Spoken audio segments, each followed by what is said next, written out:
Comment travailler avec des fichiers et des dossiers sur un ordinateur Mac ou un ordinateur Apple?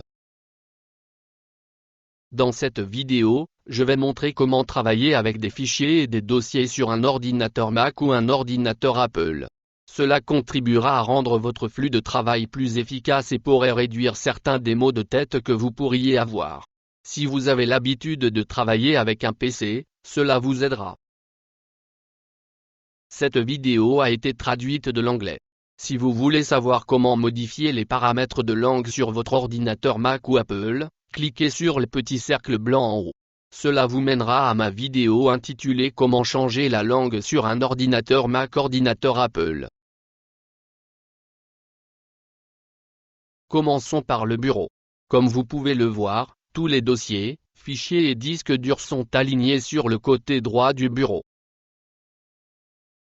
Si je clique avec le bouton droit de la souris n'importe où sur le bureau, un menu apparaîtra. Si je fais défiler jusqu'à la commande appelée trier par et que je clique sur la commande aucun, je pourrai alors déplacer chaque élément du bureau à l'endroit que je souhaite.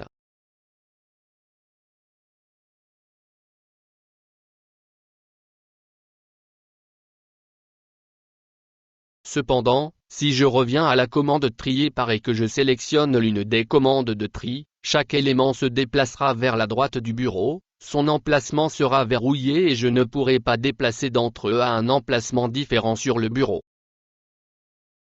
Je vais maintenant ajouter quelques dossiers et fichiers supplémentaires pour la prochaine démonstration. Comme vous pouvez le voir, j'ai des dossiers, des fichiers et 4 disques durs externes sur mon bureau. Si je clique avec le bouton droit de la souris n'importe où sur le bureau, un menu apparaîtra. Si je fais défiler vers le bas et sélectionne la dernière option de menu qui dit afficher les options des visualiseurs, les commandes d'affichage du bureau s'afficheront. Les deux premiers éléments de ce contrôle qui indiquent empiler par et trier par fonctionnent de la même manière. Si je sélectionne empiler par puis sélectionner type, tous les éléments du bureau seront déplacés vers la droite et les éléments seront répertoriés par type d'élément. Comme vous le voyez ici, chaque élément est maintenant trié par disque dur, puis par fichier et enfin par dossier. Si je reviens en arrière et que je sélectionne aucun, chaque élément sera ramené à son emplacement d'origine. Comme vous pouvez le voir, trier par fonctionne de la même manière. Les commandes suivantes sont utiles, car ces contrôles vous permettent de créer plus d'espace sur le bureau. Comme vous le voyez ici, le contrôle appelé taille de l'icône vous permet d'augmenter ou de réduire la taille de chaque élément du bureau.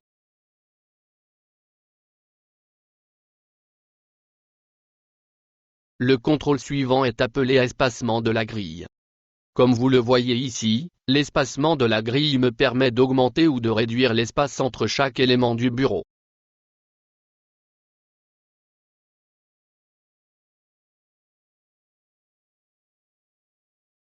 Le contrôle suivant, appelé taille du texte, vous permet d'augmenter ou de réduire la taille du texte de chaque élément.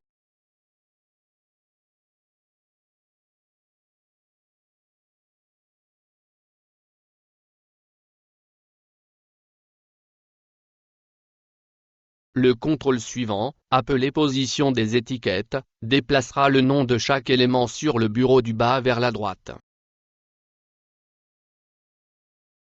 Lorsque je sélectionne le contrôle suivant appelé afficher les informations sur l'élément, il affiche l'espace dont je dispose pour chaque disque dur, l'espace libre dont je dispose sur chaque disque dur, le nombre d'éléments que j'ai dans chaque dossier et le type de fichier. C'est, comme un PDF, ou un document Word. Le contrôle suivant, intitulé Afficher l'aperçu de l'icône, me donnera une petite vue de ce qui se trouve dans chaque fichier.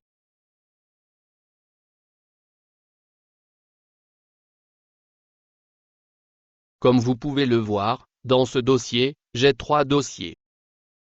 Si je clique avec le bouton droit de la souris n'importe où, un menu s'affichera. Si je fais défiler jusqu'à la commande appelée trier par et clique sur la commande aucun, je pourrai alors déplacer chaque dossier à l'endroit que je souhaite.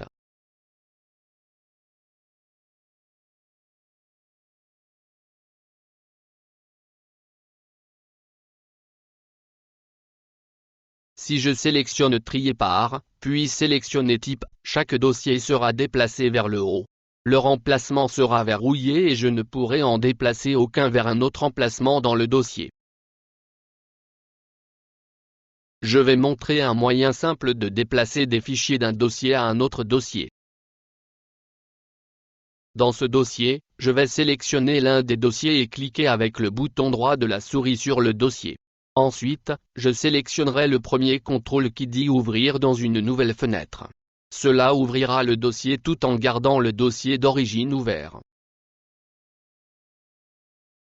Ainsi, j'ai maintenant le dossier d'origine ouvert, alors qu'en même temps j'ai deux dossiers ouverts qui se trouvent dans le dossier d'origine. Cela me permet de déplacer des fichiers d'un dossier à un autre dossier dans le dossier d'origine. Je peux également sélectionner l'une des commandes dans la barre latérale gauche et l'ouvrir dans une nouvelle fenêtre. Comme vous pouvez le voir, le dossier de document est ouvert alors que tous les autres dossiers sont ouverts. Cela me permet de déplacer des fichiers du document vers l'un des autres dossiers. Allez maintenant en haut et sélectionnez Modifier. Et en continuant à sélectionner Annuler, tous les fichiers seront ramenés à leur emplacement d'origine. Annuler et rétablir le travail sur le bureau ou dans n'importe quel dossier.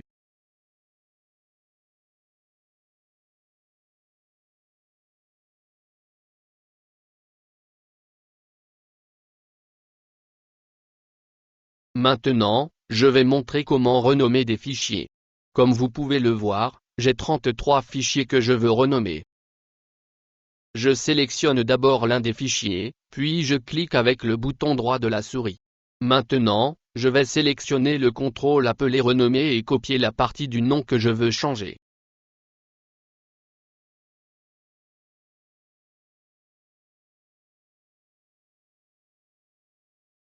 Ensuite, je vais revenir en haut et sélectionner Modifier et descendre à la commande appelée Sélectionner tout. Comme vous pouvez le voir, tous les dossiers ont été sélectionnés. Maintenant, je vais cliquer avec le bouton droit de la souris sur l'un des fichiers, puis sélectionner la commande appelée Renommer. Dans la première case, je mettrai la pièce que je veux changer.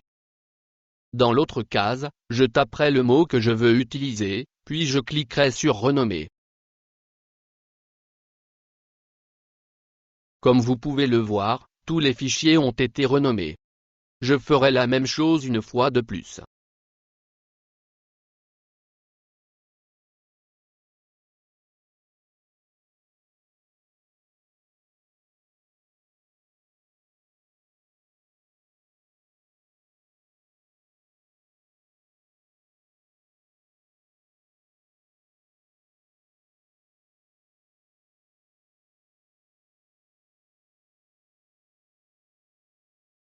Comme vous pouvez le voir, tous les fichiers ont été renommés.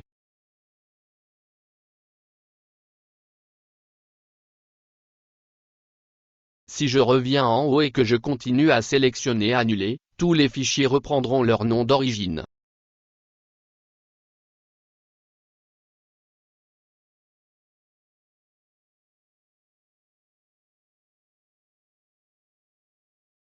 Si je sélectionne un dossier ou un fichier, puis que je clique avec le bouton droit de la souris, un menu s'affichera.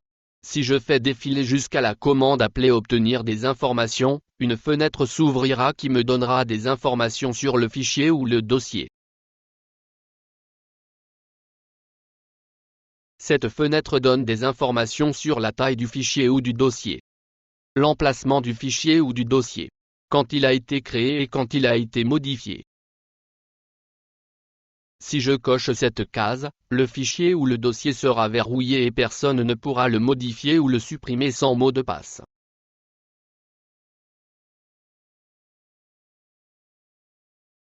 Dans cette fenêtre, Si je descends vers le bas, je peux également fournir une sécurité supplémentaire. Le bas me permet de définir qui est autorisé à apporter des modifications et à afficher ou lire ce dossier ou fichier. Tout d'abord, je dois déverrouiller le dossier ou le fichier, puis je pourrai définir les autorisations. La première option permet à une personne de lire et d'apporter des modifications au fichier ou au dossier. La deuxième option permet à une personne uniquement de pouvoir lire le fichier ou le dossier. La troisième option permet à la personne de transférer le fichier ou le dossier vers la boîte de dépôt. Si je clique sur l'icône plus en bas, je pourrai ajouter des personnes qui auront accès au fichier ou au dossier.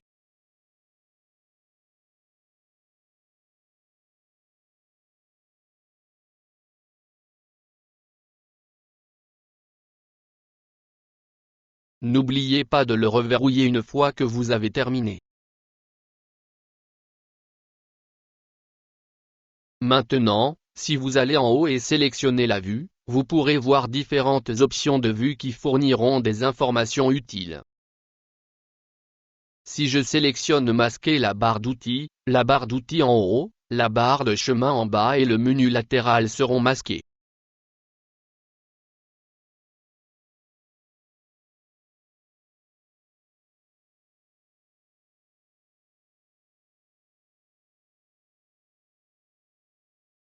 Si je sélectionne masquer la barre de chemin en bas sera masquée.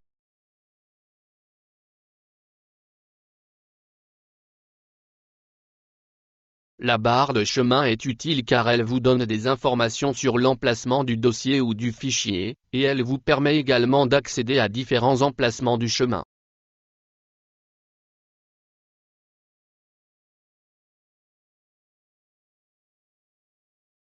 Si je sélectionne masquer la barre d'état en bas sera masquée.